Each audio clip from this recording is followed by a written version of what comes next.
Yaşaysan niçin dep sordu vicdan. Göz açsam dünyaya men bolup odem. Yaşaysan niçin dep sordu vicdan. Çoğ buldum yaşadım eli yaşkıça, hayatın yolu da davam aşkıça. Tapmadım cevapni bulgaç bek nadan.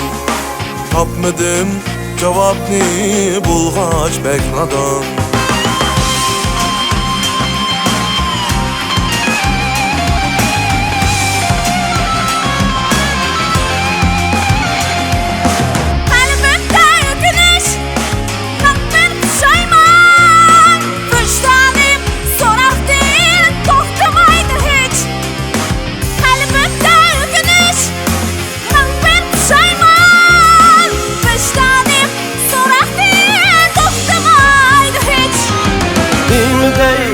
İcatın bulmasa tökpem, kızardı yüzlerim, yokaldı külkem.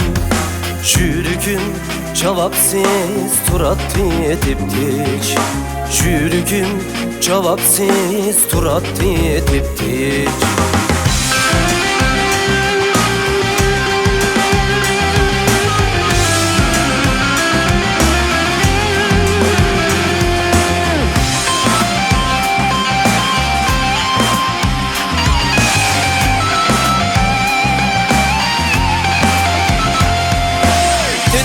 Vicdanım köz içip karan, karvanga egişip salgın cengi at.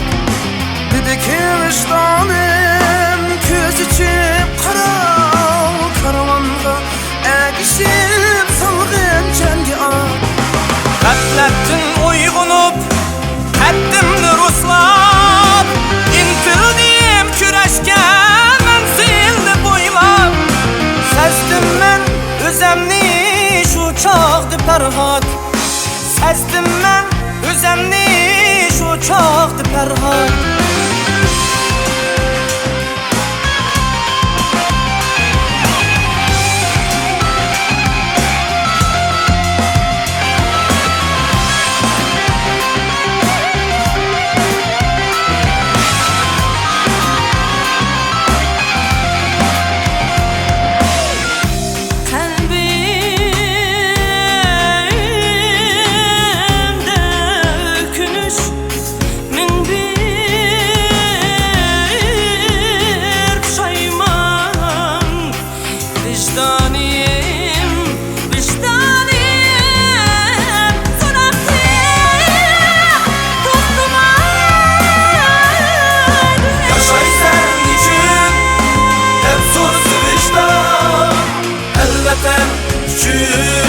Dep cevap vermem. Yaşaysan için dep sorusu vicdan. Elbeten için dep cevap vermem. Bu yaşaş yanımda yanmay men hamam. Zaten halk üçün varlığım kurban. Bu yaşaş yolumdun yanmay men hamam. Vatan halk üçün